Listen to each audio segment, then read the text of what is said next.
So I'm Alan. My background comes from a lot of embedded systems and kernel programming stuff. So I came up from the lower level of Rust. I'm going to show you today about a file system I wrote in Rust, but don't worry, I'm not going to get into the weeds of file system design. No B trees here, no indirect blocks, nothing like that. I'm going to focus on the good stuff, the Rust. First, let me see a show of hands. How many people here have C experience? Oh, most of you do. Okay. There's some hands who weren't raised. You whippersnappers out there are going to get a taste of what you're missing and why you should be grateful for what you have now. And everybody else, maybe by the time this talk is done, you'll understand why we should maybe stop using C for applications like this one.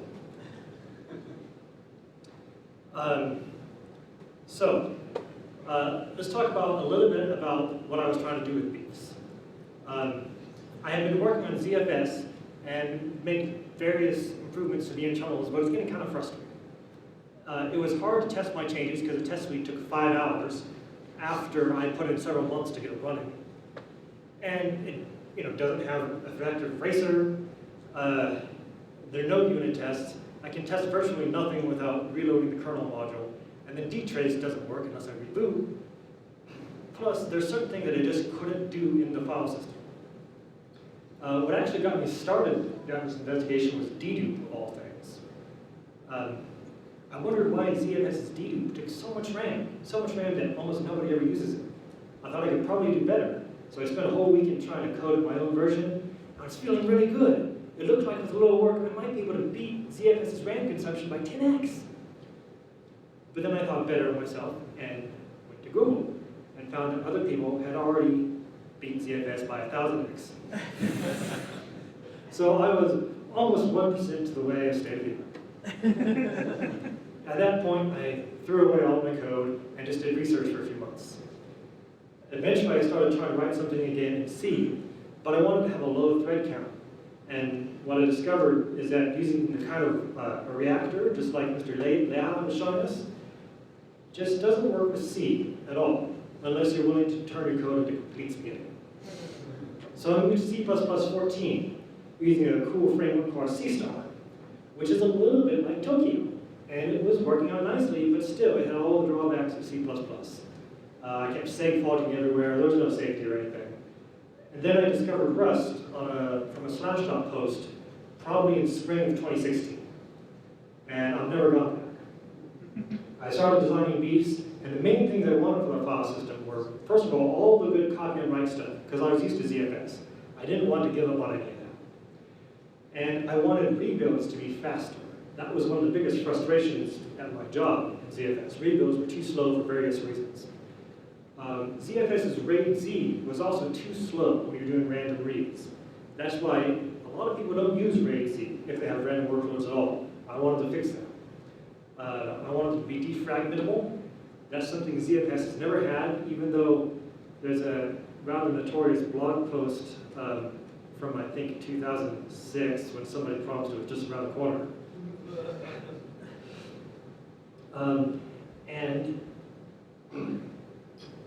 The biggest fundamental problem that just cannot be solved with ZFS I wanted to fix was the problem with SMR hard drives.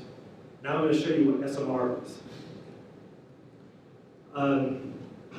So hard drives store everything on magnetic domains on these little narrow tracks of the medium. It's very analog, when you go down to the low level.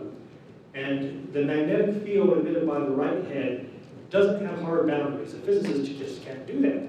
So when you write one track, there's always some interference to the tracks on the other side.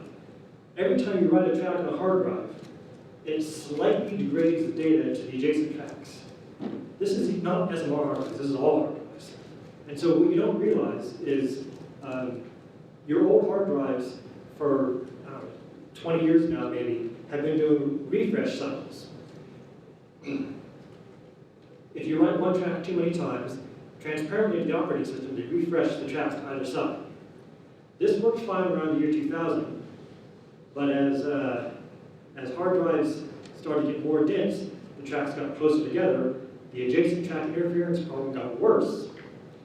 And the physicists feared that it wasn't really going to be solvable. So they came out with a clever trick.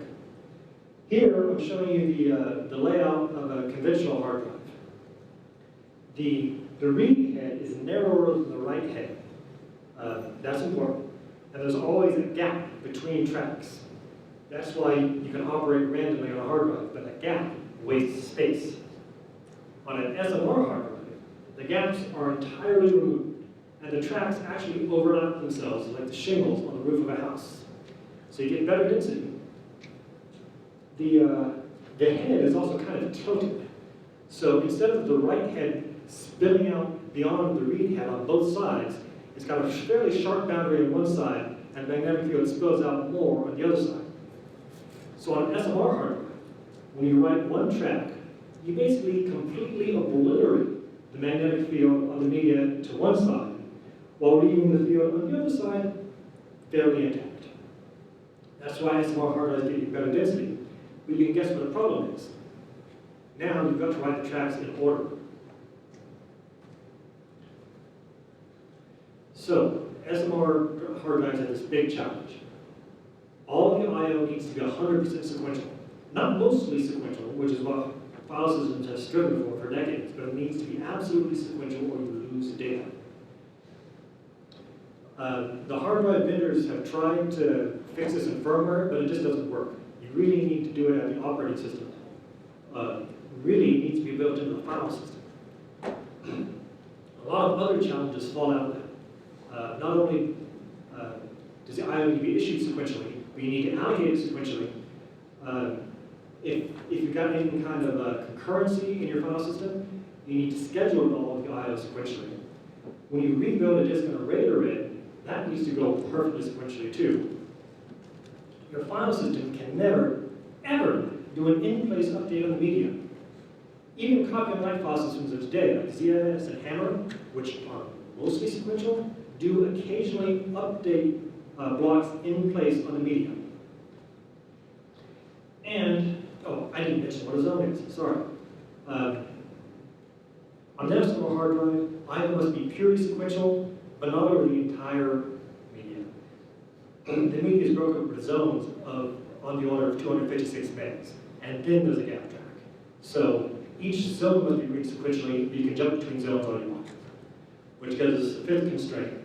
An SMR file system needs to garbage collect zones that are fully complete.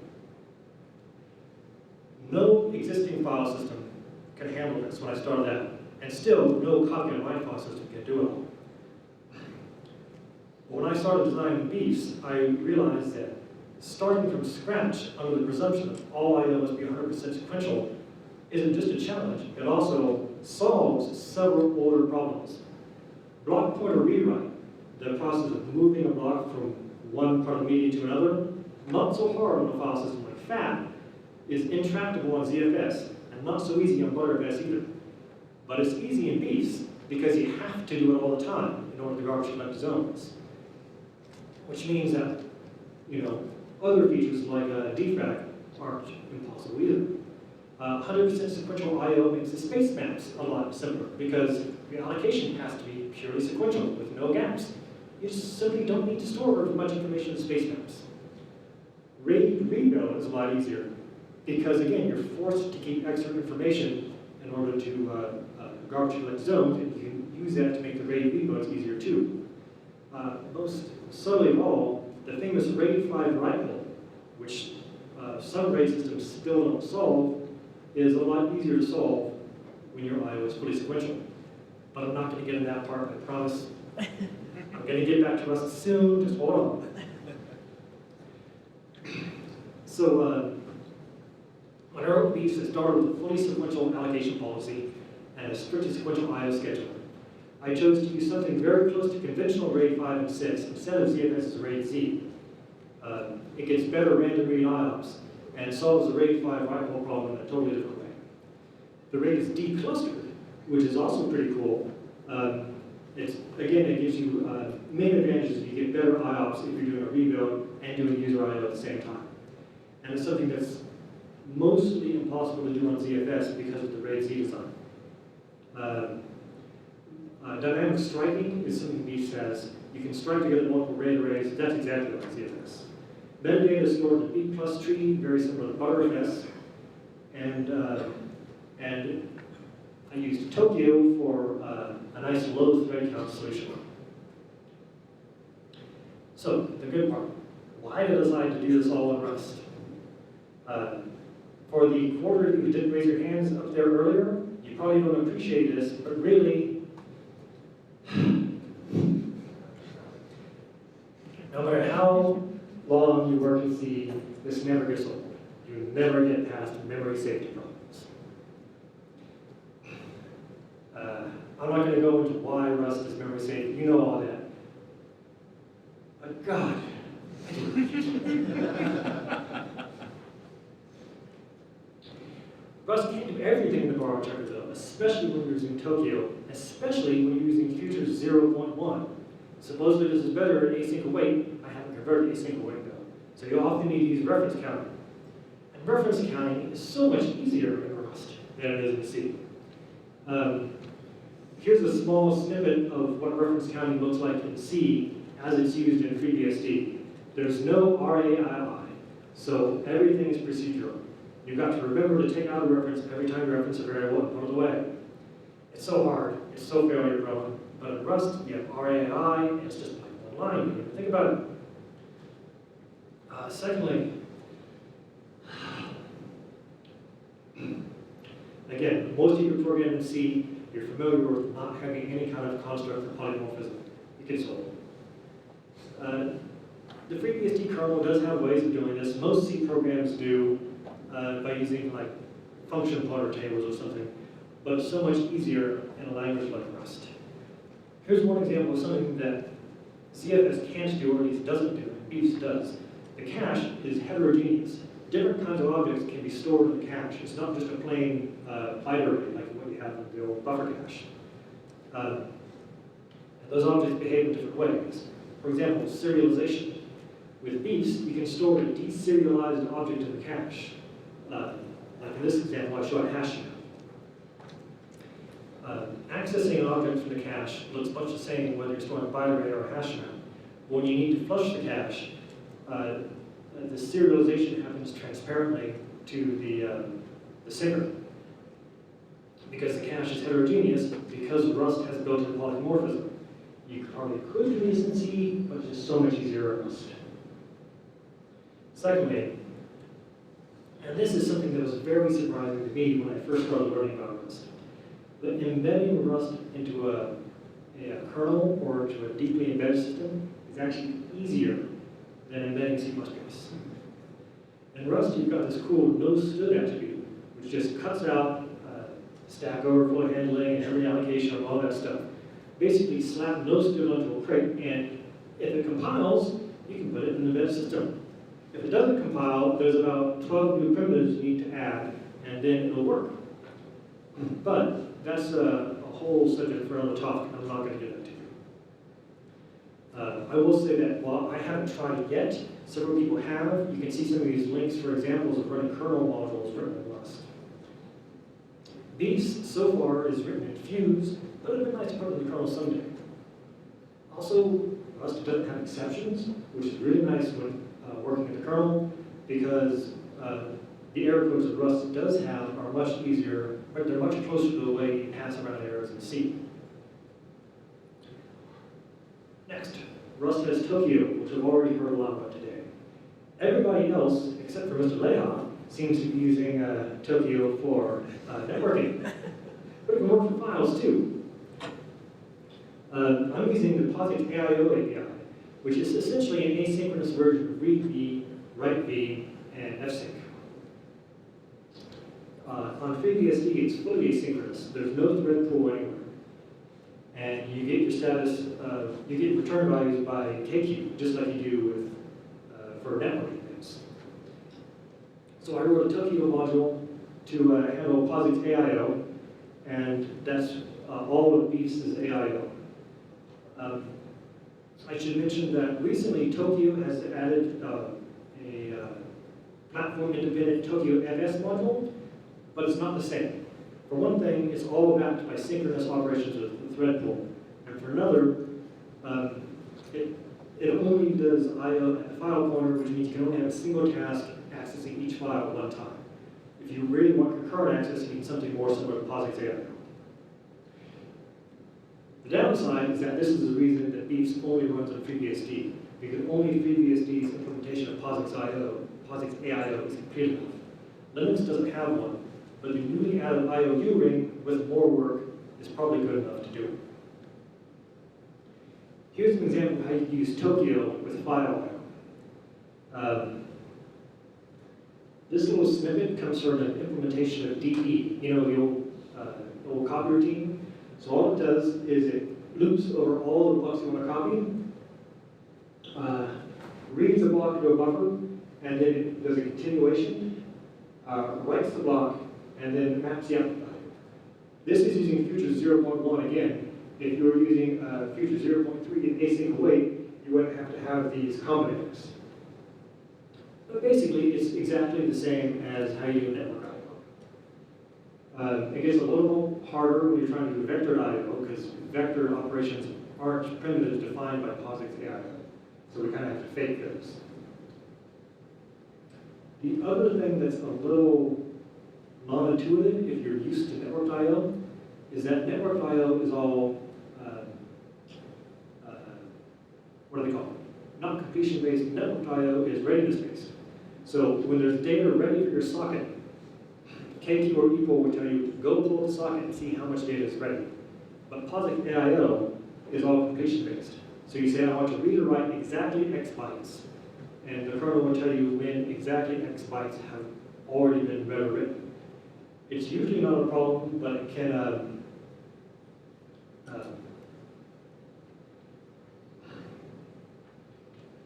it can cause problems if you have a system, a reactor that's designed for only readiness notification and you try and add completion notification to it. So next I'm going to show you one of the coolest things Tokio does for you. Here's a listing for my system. I just ran PS, piped into awk, and unique. With Beefs, there were exactly 8 threads of one Beefs process. With ZFS, a total of 546 threads from 45 kernel participants.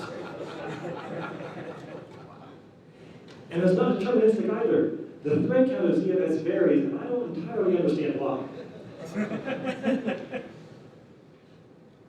Which can make performance problems a little harder to investigate with ZFS. Deadlocks are harder to investigate because you may have to look at 546 stack traces in order to figure out which threads are deadlocked. I've done that a lot. Of course, Tokio is no panacea either. If you have one slow task, looking at PS or top tells you no information about which task is actually slow. It just tells you which thread is slow. So you need a full-on profile or something to get better information.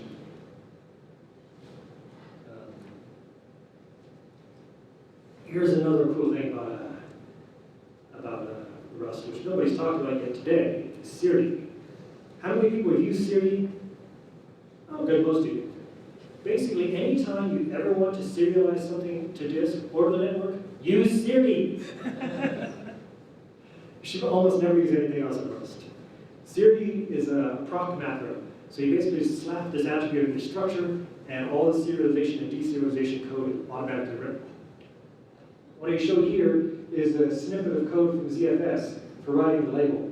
This writes, I believe, 3 fields of the label to disk. The real label is a few hundred lines of this. And of course, this is only serialization. Deserialization is a whole other problem. With Rust, it's a little harder than what I showed because you want to make things like self-checks and data structures, but this is almost it. Next, an area that's close to my heart, where I have shaved many attack. It's mock object testing. How many people of us have used mock objects before? Okay, half. Rust is really interesting when it comes to mock objects. C has almost no constructs that are useful for mock objects. mock objects are almost impossible in C. In C++, you can use templates, but still it kind of sucks. On the other hand, when you're using Ruby or Python, you can do almost anything because the objects are so dynamic. It's so easy that you don't have to go to hardly any effort at all to write a good mock object library. Rust is right in the middle. Rust has enough power you can do mock objects well, but you gotta do a lot of work.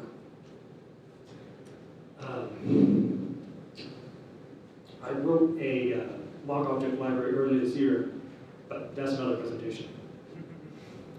So the way Beefs uses mock objects is for its unit tests. Beefs has both unit tests and integration tests. And for the unit tests, each layer of the stack, a simplified version shown here, instantiates a mock object with the next lower layer and writes all its unit tests against that. Together, between the unit and the integration tests, coverage is nearly complete. Now, I know when I say mock objects and coverage is complete, that's going to ring alarm bells, because mock objects kind of have a bad reputation of people using them to get complete coverage just by essentially repeating exactly what the code does. But used correctly, they can do things that are very hard to do with integration tests. Like, how do you test fsync? How do you write an integration test for fsync?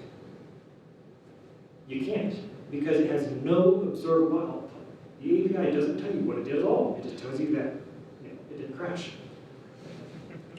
So if you actually want to test if fsync did something, you need to write that as a unit test using mock objects so you can see that you interacted correctly with the next lower layer. Error injection is another wonderful case for mock objects. Far easier to inject errors with mock objects than with an integration test. Hash collisions are kind of a special case of error injection. And where they really helped me in Beefs is for testing three-way hash collisions, which have some different code paths in Beefs than two-way hash collisions. My hash is not variable size, it's fixed size. So there's literally no way I could possibly calculate inputs that would generate a three-way hash collision. But if that ever gets out of my bedroom, somebody in the field will do it, so I want to have coverage of that stuff. Using mock objects, I can force three-way hash collision tests and actually coverage of that code. Here's an example of an error injection test using mock objects. This particular test works at the cluster layer, and it tests what happens when you open a corrupted free space map file. Writing this as an integration test would have required actually formatting a disk image and scribbling over the free space map, which is hard and hard to maintain. But with mock objects and Rust, it's really easy. This is the cluster layer, so we create a mock version of the next lower layer, being the VDEV ready layer, set expectations of them, the read space map file we expect to return this corrupt object, and then we test that the cluster layer has the correct behavior. Very easy, and very easy to create mock objects in Rust. Next, I'm not going to get into all of these things, but these are some other traits that I found very useful for designing with Rust. Bin code is a very dense encoding system that works with Siri, so that's how most of Beefs' data structure is serialized using bin code. Divbuff is a little similar to bytes crate that's used by a lot of Tokyo applications, but I wrote divbuff so that I can divide a buffer into multiple pieces and reassemble them all at one time, which can't be done with bytes. Futures locks implements locking primitives for futures. You can't hold something like a std mutex while you're blocking on a future, because that will block the entire reactive.